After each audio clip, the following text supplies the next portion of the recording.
Hi friends, हम लोग आज देखेंगे प्रेजेंट इम्परफेक्ट टेंस। इसी को दूसरे और नाम से जानते हैं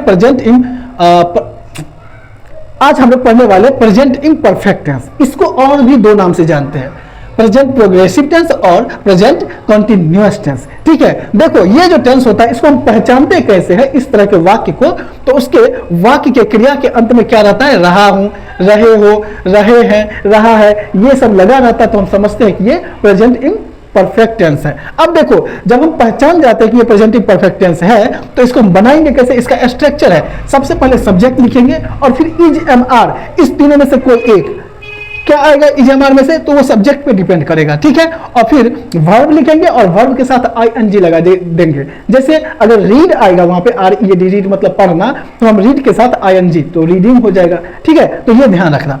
अब देखो, हम लोग ये अफर्मेटिव सेंटेंस आज पढ़ेंगे, मतलब सिंपल साधारण वाक्य, उसमें कोई क्या या नहीं का यूज नहीं रहेगा, सीधा वाक्य रहेगा। तो जैसे हम लोग पढ़ रहे हैं, हम लोग पढ़ रहे हैं, इसमें रहे हैं लगा है, पढ़ने के साथ तुम्हारे बच्चे सो रहे हैं, देखो सोने के साथ क्या है, रहे हैं लगा है, तो ये सब क्या है, प्रेजेंट परफेक्ट टेंस। एक चीज ध्यान दो, ये सब के सब सब्जेक्ट है, I you we they, Ram and Shyam, he she it Ram, ये सब के सब क्या है, सब्जेक्ट है।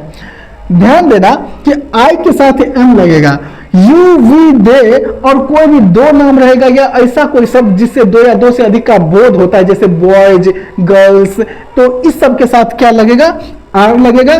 और ही सी इट या फिर एक नाम या ऐसा कोई शब्द जिससे एक ही व्यक्ति या वस्तु का बोध हो रहा हो, जैसे बॉय, गर्ल, कॉ, तो इस तरह के जो शब्द होंगे उसके साथ क्या लगाना है, इज लगाना है। ठीक है, अब ध्यान देना, हम इसको बनाएंगे कैसे, तो हम लोग पढ़ रहे हैं, तो इसको बनाने के लिए ये स्ट्रक्चर यूज करेंगे। सबसे पहले सब्जेक्ट लिखेंगे, तो हम लोग में सब्जेक्ट क्या है, हम लोग पढ़ रहे हैं में सब्जेक्ट हम लोग है, तो हम लोग का इंग्लिश होगा वी, और उसके बाद इज एम आर, तो वी के साथ क्या लगता है, आर, तो हम आर दे दिए, और इसमें वर्ब के साथ आईएनजी लगाना है, तो वर्ब है पढ़ना, तो पढ़ने को इंग्लिश में बोलते हैं रीड, और उसके साथ आईएनजी लगा दिए, तो रीडिंग हो गया, यानी वी आर रीडिंग, हम लोग पढ़ रहे हैं। इसी तरह तुम्हारे बच्चे सो रहे हैं, तो इसका होगा योर चिल्ड्रन आर स्लीपिंग।